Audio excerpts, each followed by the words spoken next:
জানাচ্ছেন সহকর্মী Tauhidul Tarique. Tarique, metro rail চলাচল তো শুরু হলো, দীর্ঘ ভোগান্তি শেষে যাত্রীরা কি বলছেন?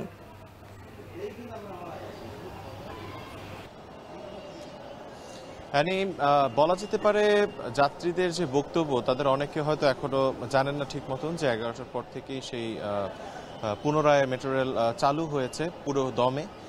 তবে আমরা এই মুহূর্তে ফার্মগেট মেট্রো রেল স্টেশনে অবস্থান করছি। গতকাল যে স্থানে দুর্ঘটনাটি ঘটে এবং এর পর থেকেই কিন্তু এখানে মেট্রো চলাচল বন্ধ থাকে, যদিও মতিঝিল থেকে কারণ বাজার পর্যন্ত চলাচল করছিল এবং একই সাথে আগারগাঁও থেকে উত্তরা দিয়াবাড়ি পর্যন্ত মেট্রো রেল চলাচল করছিল। তবে আজকে সকাল 11টা থেকে কিন্তু পুরো দমে মতিঝিল থেকে উত্তর পর্যন্ত চালু হয় এবং আপনারা দেখতে পাচ্ছেন যে খুব বেশিক্ষণ হয়নি এখানে যাত্রীর সমাগম আমরা খুব একটা লক্ষ্য করিনি।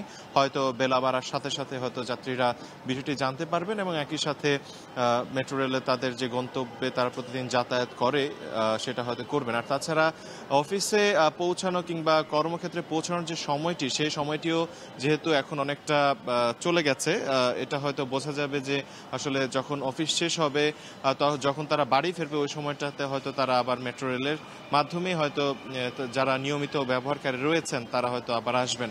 তো সেই জায়গা থেকে আসলে বলা যাচ্ছে যে এই মুহূর্তে বর্তমানে এই মেট্রো রেল স্টেশনে যাত্রীর সমাগম কম, বেলা বাড়ার সাথে সাথে সেটি বাড়বে এবং যে বিষয়টি বলা যেতেই পারে যে মেট্রো রেল পুনরায় চালু হওয়ার কারণে যারা এটি নিয়মিত ব্যবহারকারী রয়েছেন তারা অবশ্যই স্বস্তিতে ফিরবেন।